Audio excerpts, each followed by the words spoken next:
Hey, this is Jeff Hyman, your startup therapist, where we focus on the people part of startups. And I'm here with a fantastic guest, Tony Dreyfuss. Hey, Tony. Hey, how's it going, Jeff? Very well. Thanks for joining us today.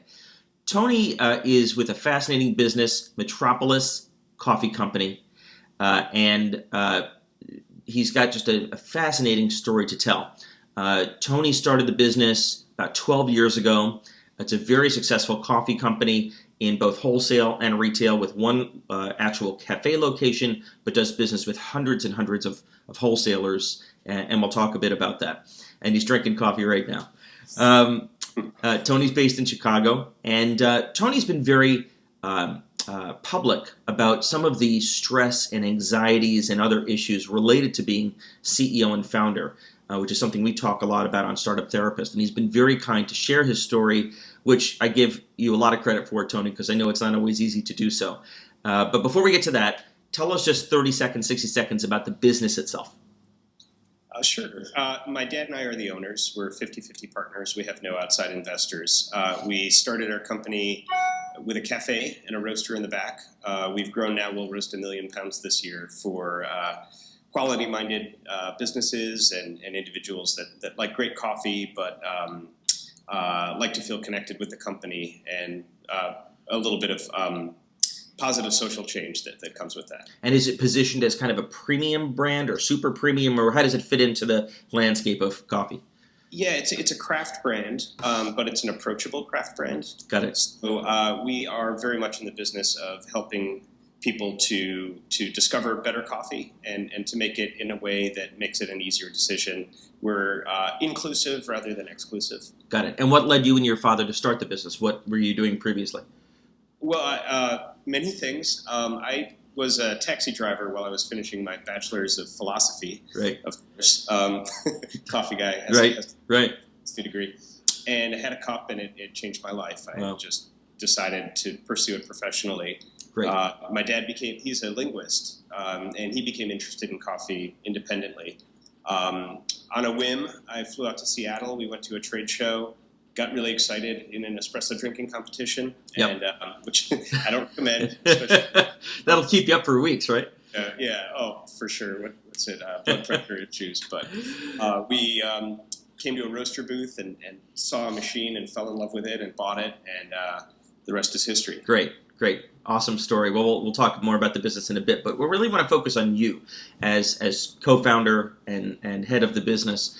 You've been public about some of the issues you've dealt with. Why don't you take just a minute and frame that for us, and then I'd like to really get into a bit of detail. And the reason I'm asking this and want to be public about it is that many CEOs and founders of early stage companies deal with what I call sad entrepreneur syndrome, stress, anxiety, and depression, and related diseases. In fact, there was a recent study that talked a lot about this, and 72% of entrepreneurs self-identified and had mental health concerns about themselves just because of the great amounts of stress and anxiety that entrepreneurship brings. And I think to some extent maybe the business or the career path attracts people who are a bit unusual in the first place. So maybe you could frame for 60 seconds, some of what you've realized about your own experience and mental health. Sure. Well, I don't think I can personally take credit for my own discovery of any issues that I had or have. It was actually I was plugging along. I was doing great. The business was doing great. I wasn't deriving a great deal of happiness out of anything. But on paper, everything looked great. Successful business, growing 30-40% a year, beautiful wife, lots of blonde-headed, gorgeous children. But I wasn't happy, and if I'd taken a second to stop and realize it, I would have realized that I wasn't happy. But I worked, like a lot of people, 15, 18 hours a day. Just it never ended. Slept, 3-4 hours a night, and was really working myself into the ground. My wife, who is incredibly understanding and a terrific and supportive person, had kind of reached the end of her rope with it. And she finally said, there's something going on with you. I don't know what it is, but you don't sleep, you don't eat, you work all the time. You always seem upset or anxious. there's something going on, Right. and if you don't figure it out, I'm going to pack it up. I can't take. And we'd been married for 11, 12 years at that point. Right. So with children. So I recognized that that was your wake up call. well, not yet. Wanting to. I'm a people pleaser, so I wanted to please my wife. So I was like, fine, that's fine. Expecting, he works a lot. He has a business. That's normal. And I went and took a whole battery of tests. Hundreds and hundreds of questions on these questionnaires and scans and all kinds of things, and it came back with a diagnosis of bipolar disorder type 1, which is a very serious disease. It leads very often to suicide, homelessness, all kinds of problems. Right. And I didn't believe it. So I thought my lousy HMO has hooked me up with terrible doc, so I'm going to get a second opinion. So I went and I paid big bucks and went to a real top-end psychiatrist and took the whole test again, and it came back the same exact thing. Right. Then I realized how, well, it was just so big, and I didn't understand it, and I wanted to understand it. So I decided that what I needed was some time to figure it out. That was going to be... But before we go to that, I'm sorry, I just want to interrupt for one quick question. What are the main characteristics, for those that don't know, of bipolar disorder? Well, I think people hear that phrase, but they don't know what it means. They do. It used to be called manic depression, and the reason is because typically someone that has it has some mania and some depression. And out of the ordinary. I think everyone's a little manic, a little depressed in some way. But these are significant swings that alternate like a pendulum from one to the other? They don't necessarily alternate like a pendulum, and for me they didn't, but they do alternate, and you do experience both. Okay. For me, I experienced primarily mania. Got it. With occasional bouts of depression. And what does that? I think most people understand the depression part. What does the mania part? How does it manifest itself, especially within the context of running a startup? Maybe you could give an example of what that looks like or feels like. Well, I was not able to sleep. Really, like 1, 2, 3 hours a night. Right. I barely ate. I worked all the time. For me, it manifested in project work. For some people, they gamble or they buy crazy things or they have, crazy. I say crazy ideas, but it's funny. They always say dream big. Yeah. I couldn't stop dreaming big. Got it. It was like everything was a big dream. Got it. And a river full of creative ideas that I felt compelled to pursue in the moment. It must be physically exhausting to... It's completely exhausting. Like riding a roller coaster, and then depression by itself is exhausting. You don't even notice it. You're so fueled by creative energy. Yeah.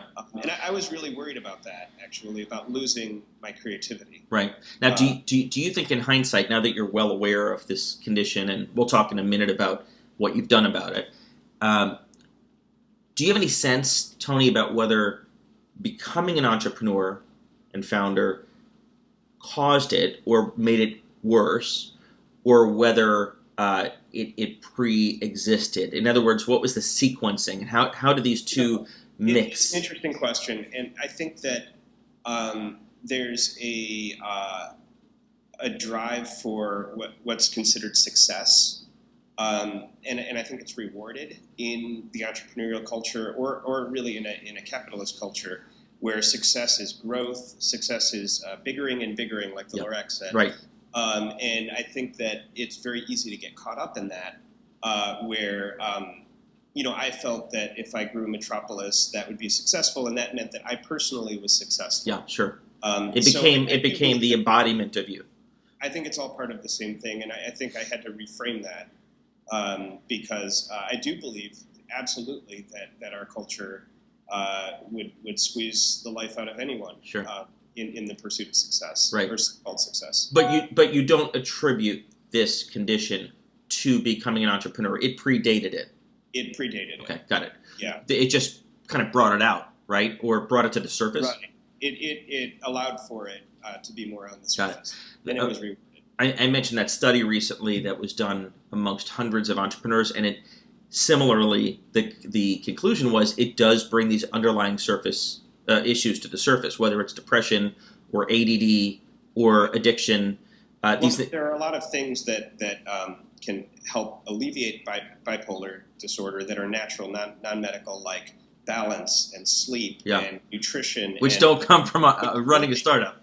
All the time, you ignore those things, and that only exacerbates the condition. Got it. So let's talk about next what you've done about it. So you identified the condition.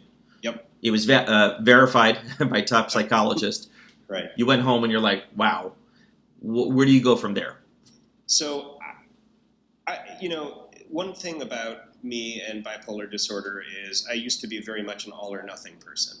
And so I was like, well, now my project is figuring out bipolar disorder. So I said, I can't do that and work at the same time. So I'm going to take a leave of absence.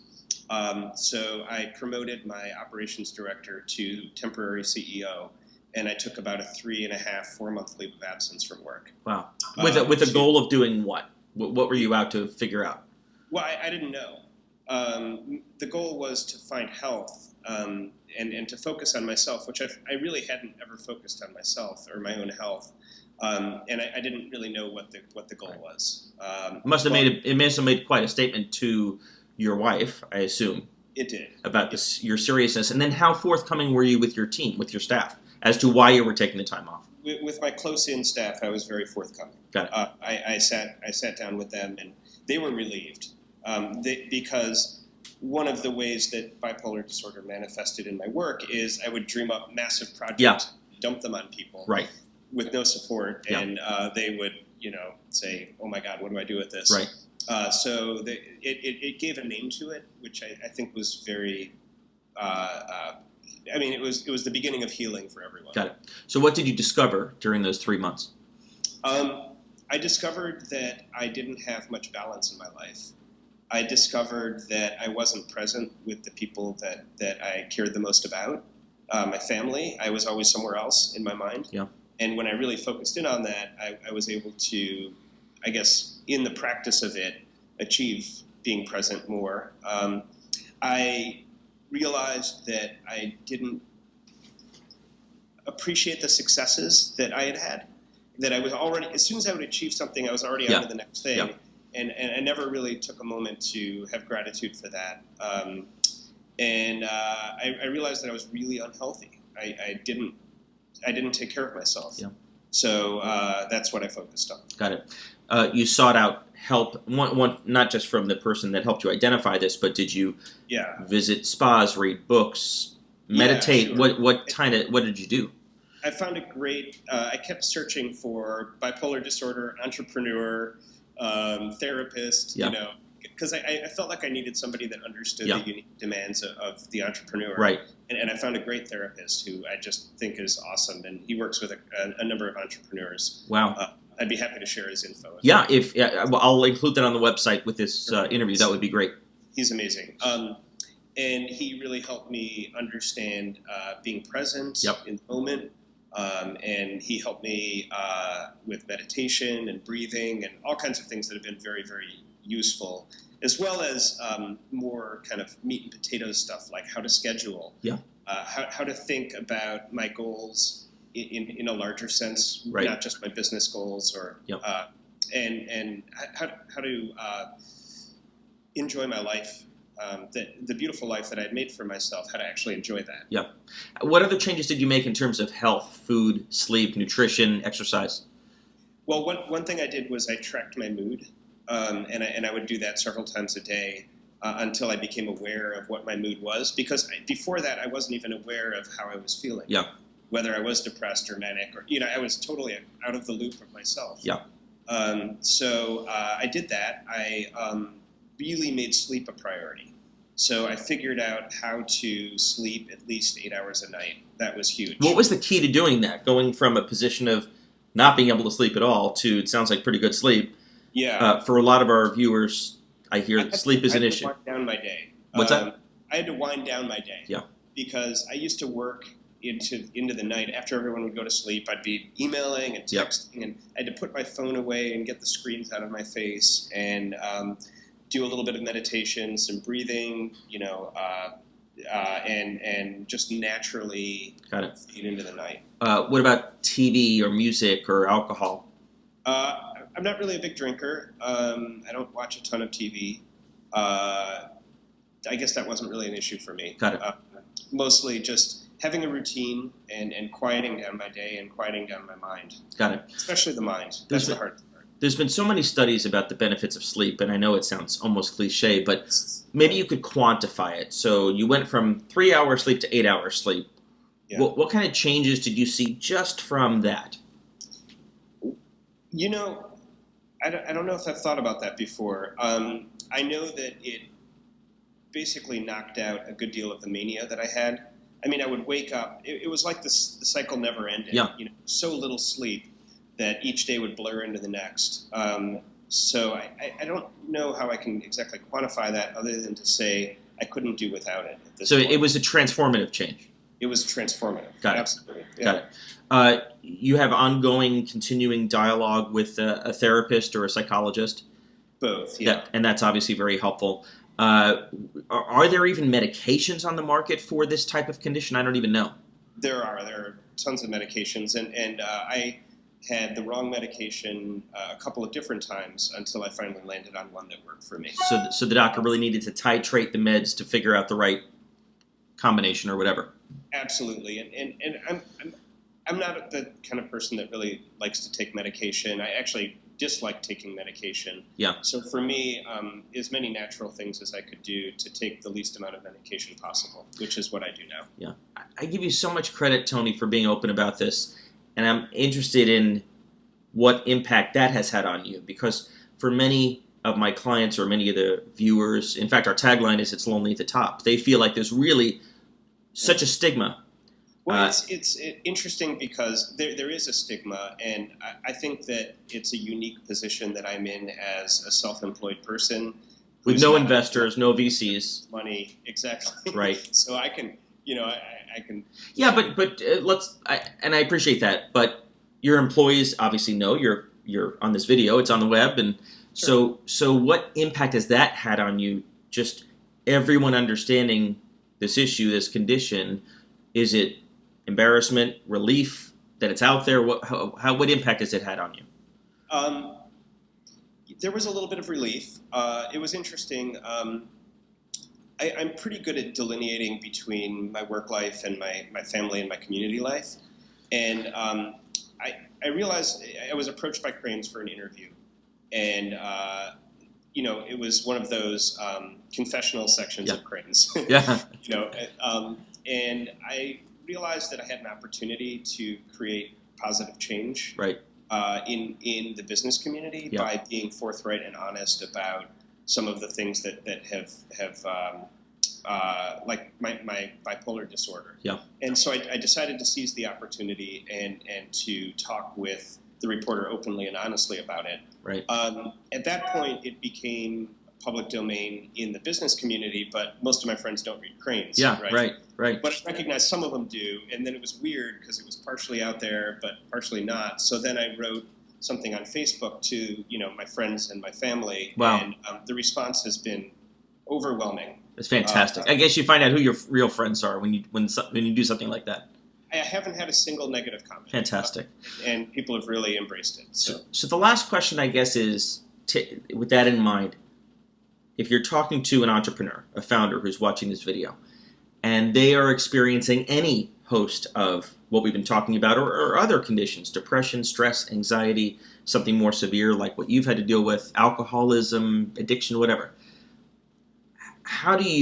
what advice would you give to them in terms of how to think about it, how to make the decision to confront it, whether to be public or private about it, and what to do first? Well, I think it really helped me to give it a name. And when I was able to give it a name, in my case it was bipolar disorder. In someone else's case it might be alcoholism. It allowed me to formulate a plan, and entrepreneurs are really good at formulating plans. Yeah.